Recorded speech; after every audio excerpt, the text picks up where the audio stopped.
with China is going to be wonderful. I think it's going to be long-lasting. I got really along with President Xi very well, as you saw. You were there. Many of you were there. And I think it's great. I think it's great. I think it's really good. Are you set? Are you okay? I'm sorry, I'm not getting any audio for it. Okay, well, let's get it right. All right, we have it now, sir. Okay.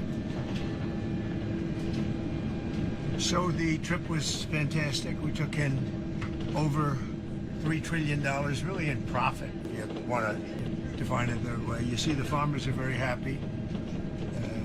I think it's 25 million tons, but it's numbers that they've never seen before in terms of the soybeans, in terms of other things. We have numbers coming to our farmers that the farmers have never seen before from China. Our farmers are very happy. I suggested they go out and buy larger tractors and more land. Okay? We want larger tractors and more land because nobody's ever seen anything like it. I've given China great incentives to hold down the fentanyl, get rid of it ideally. You know, a lot of people don't know it's used as an anesthesia, it's used as a lot of things. A lot of good things happen, but unfortunately when it's developed a certain way, a lot of bad things happen.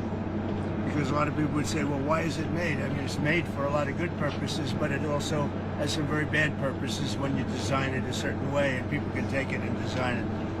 So China's working very hard on that. I really believe that. And they have an incentive. I'd love to get rid of the extra 10%. I put a 20% penalty on, had a great conversation about it with President Xi yesterday, and I'd love to get rid of the other. As soon as we see that, we'll get rid of the other 10%. Other than that, we haven't cut the tariffs at all with China. But we're going to have a great relationship with them, I think, for a long period of time. If we have a smart president, we'll have a great relationship. If we don't have a smart president, which is also a very strong possibility, then we won't have a great relationship. But China is, the meeting with China was incredible. The meeting with Japan, incredible. And the meeting with South Korea, likewise, incredible, all of them. And trillions of dollars are coming back to our country because of those meetings. And we have others planned with other countries, but those are big ones. And the meeting with China was one that everybody wanted. The meeting with the new Prime Minister, who's fantastic, of Japan, could not have gone better. We've worked out our deal. And South Korea, you saw the way we were treated. Our country is respected again. When they treat me with that kind of respect, they're treating our country with that kind of respect, which is much more important. And our country is respected again. Do you have any questions? So, Mr. President, there are reports that you are considering strikes within Venezuela. Is that true? No. That you made a decision on that? No, it's not true.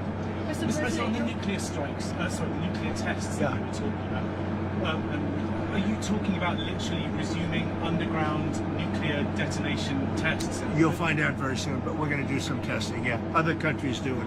If they're going to do it, we're going to do it. Okay, you can't clarify whether you will resume. I'm not going to say yet. I mean, I know exactly what we're doing, where we're doing it, but other countries are doing it, and if other countries do it, we do it. Do you have any more details on the FBI thwarting that that terrorist attack in Michigan that was set to happen over the weekend, Halloween weekend? The FBI We're catching that? people before they ever start. Yep. Mr. President, your response to Victor Orban saying he will ask for an exemption from U.S. sanctions on Russian oil? He has asked for an exemption. We haven't granted one, but he has asked. Victor, he's a friend of mine. He's asked for an exemption. What else? Mr. President, on Venezuela. Yeah, please. What did you talk about with Prime Minister Carney? Are you and Canada going to resume negotiations? No, but I have a very good relationship. I like him a lot.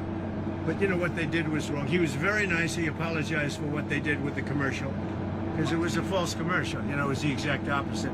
Ronald Reagan loved tariffs, and they tried to make it look the other way. And he did apologize, and I appreciated it. We had a great dinner, you know, with other countries, as you know.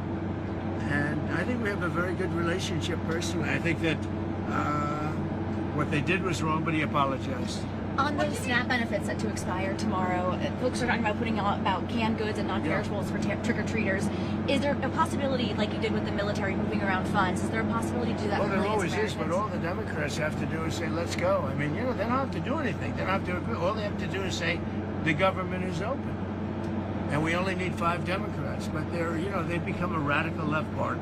They really have, they've become a very radical left party now. And they've lost their minds. They've lost their minds. All they have to do is say, the government is open, and that's the end of it.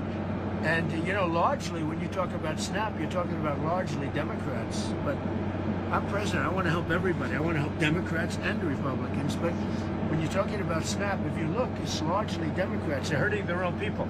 Thank you very much, everybody. Thank you, Mr. President.